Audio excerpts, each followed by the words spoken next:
मला भूक लागली, गबा गबा खायचं. काय खायचं? मला तुम्ही खायचं. काय द्यायचं तुला खायला? अरे मला जेवण हातामध्ये खायचं नसतं जेवण. डोंगर चढून भुका लागली हवी तुला? घरात लागते का भूक? पोटात काय बी नाही. भूक लागली बी? हा? काय खाऊया सांग की? तुम्ही कुठल्या हातामध्ये राहायचं?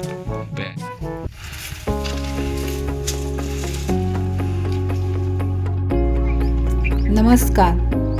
आज आम्ही चाललो आहोत किंदरवाडीच्या दऱ्याखोऱ्याच्या डोंगराच्या उंच भागावर असलेल्या जालिंदरनाथाच्या मंदिरात. हे मंदिर शांत, ध्यानस्थ अशा निसर्गाच्या सौंदर्यात आहे. आज येथे जाण्याचं कारण, ग्रहण असल्यावर मंदिरात नवनाथाच्या ग्रंथाचे वाचन होते.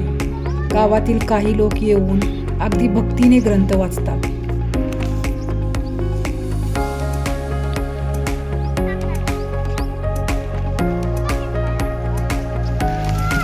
विजयनगरच्या बाजूने आम्ही गेलो होतो. तेथे 2 कमानीसारखी उंच खांब आहे. त्याच्या पुढे जाऊन जरा गाडी उभा केली आणि चालत चालत निघालो. रस्त्यावरून मंदिर पाहताना अगदी जवळ वाटले, पण खरी कसरत येथेच चालू झाली, कारण मंदिर लांबून सरळ रस्त्यावर आहे असे वाटते. कसं वाटतंय रे चालून? चांगलं वाटतंय? मजा येत्या?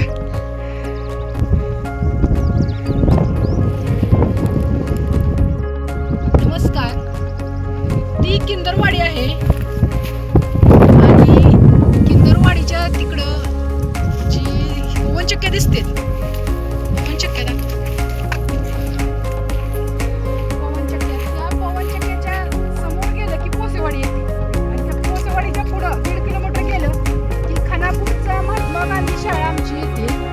आणि आताच्या पुरी 1 किलोमीटर प्रवास चालत करू शकत नाहीत, पण माझ्या मैत्रिणी जेव्हा आम्ही 10वीला होतो, 7वी 8वीला एसटी जर चुकली ह्या किंदरवाडीची, तर माझ्या मैत्रिणी ह्या किंदरवाडी गावातनं हे डोंगर ओलडून पुन्हा पोसवाडीचा डोंगर ओलडून नंतर खानापूरच्या शाळेत चालत येत होत्या. मग किती मजबूत असलेल्या बघा त्या किंदरवाडीच्या पुरी निर्वाणपणची. आणि जेव्हा शनिवारची सकाळची 7ला शाळा असते तेव्हा एसटी येत नव्हती या किंदरवाडी गावाला. पुरी अक्षरशः 7 वाजता शाळेवर हजर राहायच्या. मग ह्या किंदरवाडी गावातनं किती वाजता निघत होत्या ती विचार करा. सगळ्या मुली चालत येत होत्या बरं का, चालत. किंदरवाडी, पोसवाडी, नंतर खानापूर. पहिल्या पुरीत किती मजबूत आणि स्ट्रॉंग होत्या.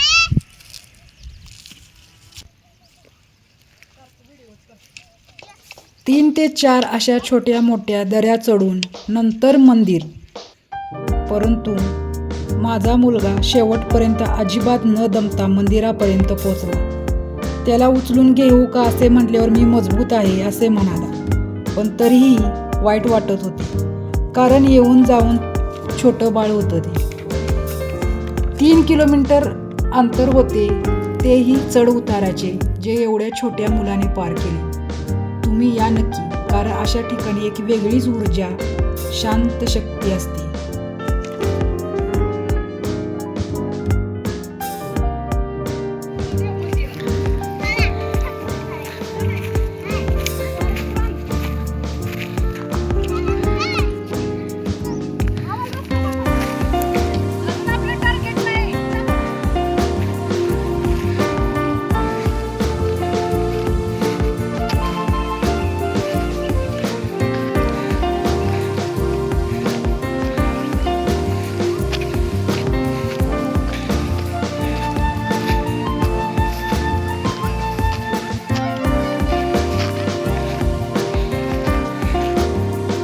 मंदिर या डोंगराच्या पलीकडे आहे.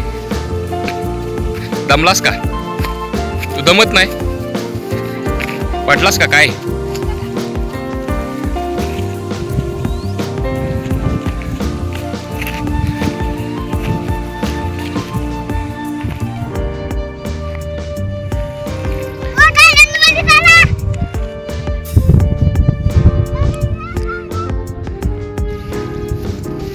डोंगर चढून वर आल्यानंतर डोंगरावर एक सपाट पृष्ठभाग बघितला, जो बघून माझा मुलगा खुश झाला आणि पळत पळत खेळायला गेला आणि आम्हाला म्हणू लागला आपण इथं क्रिकेट खेळूया.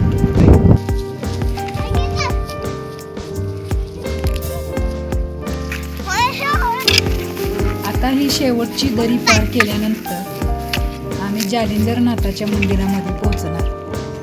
खरं कुंदरवाडी गावाच्या लोकांचं नशीबच की एवढ्या निसर्गाच्या सानिध्यात हे गाव वसलेलं आहे, ज्याच्या आजूबाजूला डोंगर